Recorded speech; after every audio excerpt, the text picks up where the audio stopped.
रडणाऱ्या डोळ्यांपर्यंत सहज पोहोचता येतं, पण हृदयातल्या दुःखापर्यंत पोहोचायला मात्र फार अंतर गाठावं लागतं. त्यामुळे मंडळी, मनासारखं कधीच घडत नाही, म्हणून मनासारखं जगणं कधीच सोडायचं नसतं. कारण अडचणी ह्या तात्पुरत्या असतात, पण आपली स्वप्न जगण्याची उमेद मात्र कायमची असते.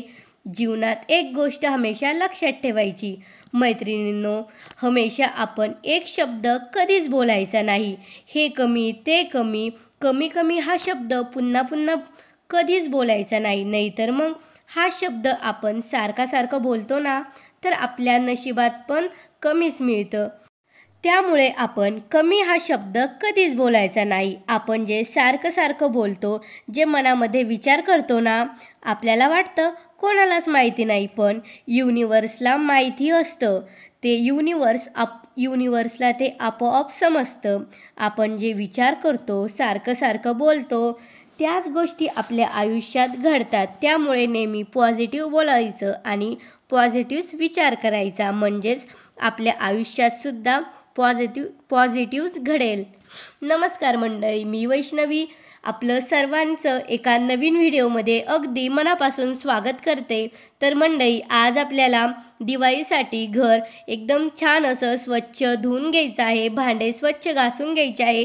तर चला, आजची साफसफाईचा व्हिडिओ मी तुमच्यासोबत शेअर करते. तर बघा मंडळी, अगोदर मी किचन वाटा एकदम छान असा स्वच्छ पुसून घेतलेला आहे. तर चला, आता आपल्याला फ्रीजसुद्धा क्लीन करून घ्यायचं आहे. तर बघा, किचन वाटा क्लीन केल्याच्या नंतर लगेच मी फ्रीजसुद्धा एकदम छान असं पुसून घेतलेलं आहे.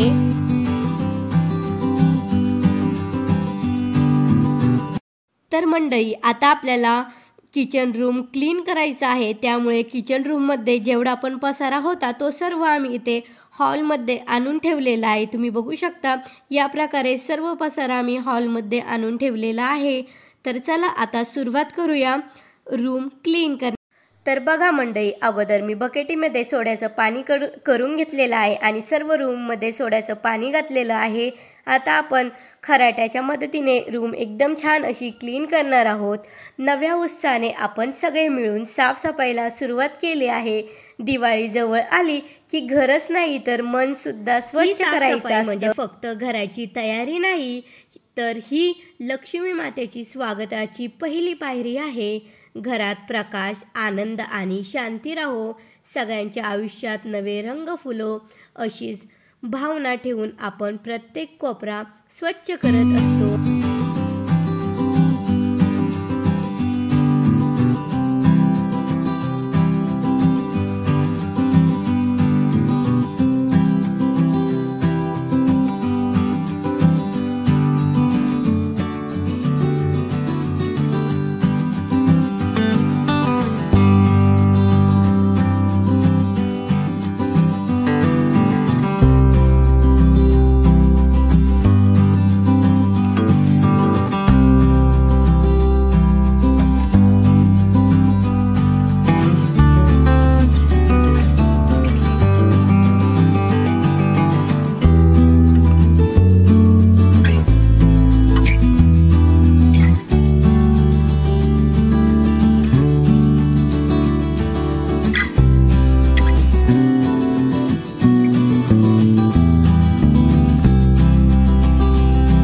तर मंडळी, घर धुवून झालेलं आहे. तर आता आपण स्वच्छ कपड्याने घर पुसून घेऊया.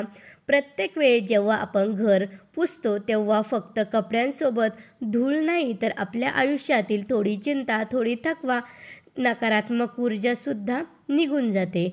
जसं आपण कपड्याने घर उजळतो तसं आपल्या मनालाही स्वच्छ करणं गरजेचं आहे.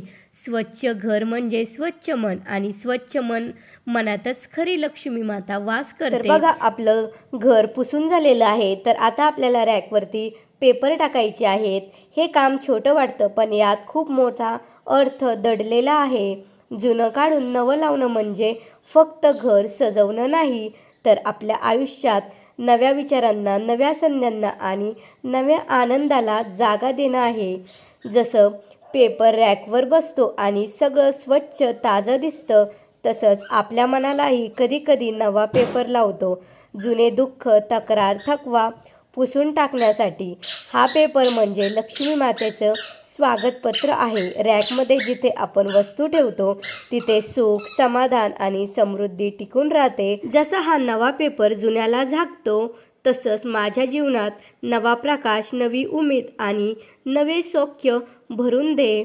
घरातला प्रत्येक कोपरा आपण आपल्या हाताने स्वच्छ करत आहोत आणि त्या स्वच्छतेतूनच माता लक्ष्मीची कृपा असते. तर बघा, रॅकला पेपर लावल्याच्या नंतर मी इथल्या सर्व डब्यांना सुद्धा एकदम छान असे पेपर लावून घेतलेले आहे.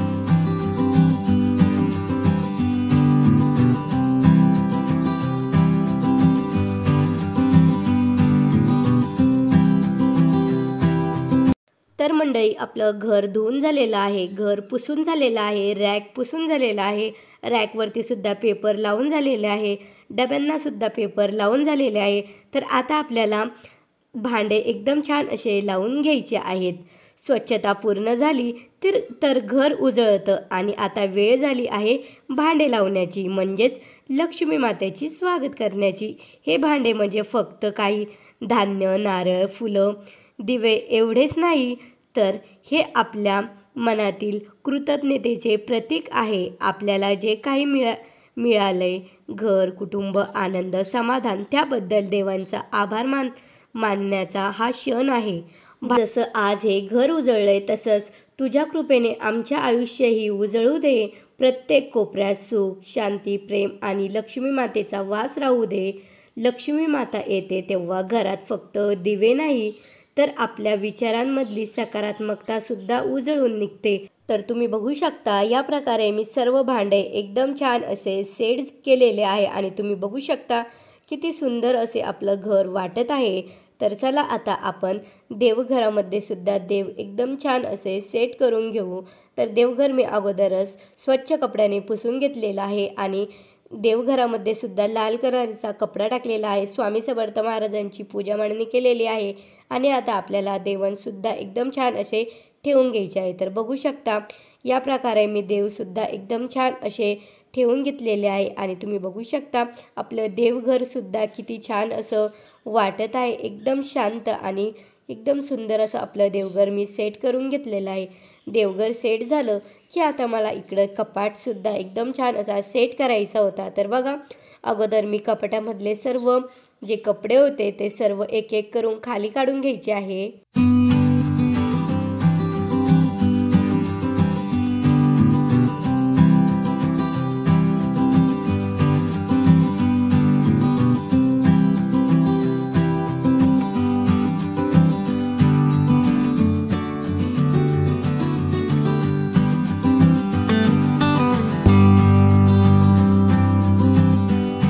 तर तुम्ही बघू शकता, कपाटातले सर्व कपडे काढल्याच्या नंतर मी कपाट एकदम छान असा पुसून घेतला आणि परत सर्व कपडे एकदम छान असे सेट करून घेतलेत.